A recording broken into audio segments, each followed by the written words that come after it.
Chicken లేకుండా ఇంట్లోనే ఈజీగా తందూరి చికెన్ ఎలా తయారు చేసామో చూద్దాం రండి.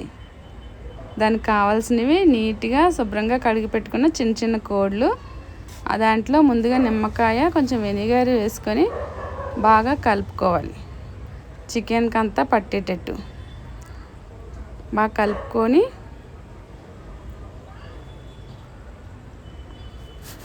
అందులో కొంచెం పసుపు వేసుకొని కారం కొంచెం సాల్ట్ కూడా వేసుకొని చికెన్కి అంతా బాగా పట్టేటట్టు బాగా కలుపుకోవాలి. చికెన్ చిన్న చిన్న కోళ్ళు తీసుకుంటే బాగా కుక్ అవుతుంది అన్నమాట. పెద్దవి తీసేసుకుంటే లోన కుక్ అవ్వదు. దాంట్లో కొంచెం రెడ్ కలర్ వేసుకొని బాగా కలుపుకోవాలి. ఫుడ్ కలర్ అనేది ఒక ఆప్షన్ మాత్రమే, నచ్చినలు వేసుకోవచ్చు, లేకపోతే అవాయిడ్ చేయొచ్చు. దీనికి కలర్ వేస్తే ఏంటంటే కొంచెం రెడ్గా కనిపించడానికి.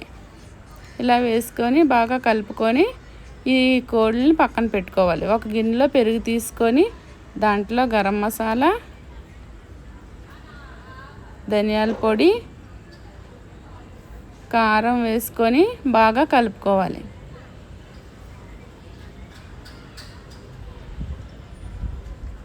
ఇందులో చికెన్ మసాలా కూడా వేసుకొని బాగా కలుపుకోవాలి. ఇలా కలుపుకున్న పేస్ట్లో కొంచెం సాల్ట్ కూడా వేసుకొని బాగా కలుపుకొని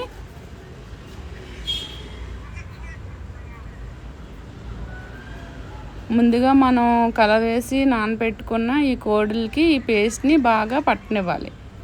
బాగా ఇలా పెట్టేసి బాగా కలపాలి. ఇలా కలిపిన దాన్ని మూత పెట్టుకొని ఒక 1 అవర్ అలాగా నాననివ్వాలి. ఇలా నానిన తర్వాత ఇందులో కొంచెం ఉల్లిపాయలు, బంగాళదుంపలు, క్యాప్సికమ్, పుదీనా మన స్మెల్ కోసం. ఇదైతే ఆప్షనే. మా అమ్మాయి పెట్టమ్మా బాగుంటాయి అంటే నేను పెడుతున్నాను అన్నమాట. ఇలా ఒక ఆవిరి తీసుకుని స్టీమర్లో మనం ఒక్కొక్క కోడిని పెట్టుకొని మూత పెట్టుకొని ఒక 80% అయినంత వరకు కుక్ అవనివ్వాలి. ఎందుకంటే చికెన్ లోన్ కల్లా ఉడకదు, కాలదు కాబట్టి మనం ముందుగా ఉడికించేసుకుంటున్నాం అన్నమాట. ఓవెన్లో అయితే మనం ఎన్ని డిగ్రీల సెంటీగ్రేడ్లో అలా పెట్టేసుకున్నాం అనుకోండి, ఈజీగా అయిపోతుంది. ఇలా స్టీమ్ అయిన తర్వాత ఈ కోడిని తీసుకొని పక్కన పెట్టుకోవాలి. ఇలా కోడి తర్వాత కోడిని పెట్టుకొని ఉడికించేసుకోవాలి. ఇలా ఉడికిన కోడిని తీసి పక్కన పెట్టుకొని దీనికి ఆయిల్ అది నీట్గా రాసేయాలి. ఆయిల్ రాసి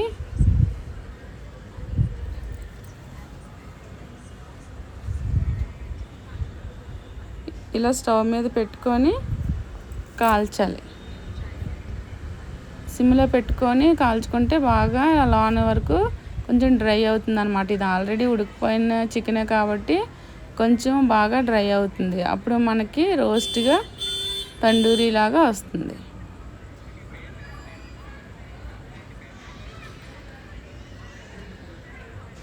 ఇలా బాగా కాలిన తర్వాత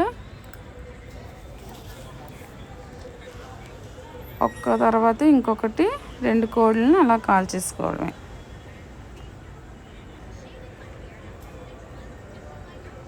పిల్లలకి ఇలా తయారు చేసి పెడితే వాళ్ళు చాలా ఇష్టంగా తింటారు.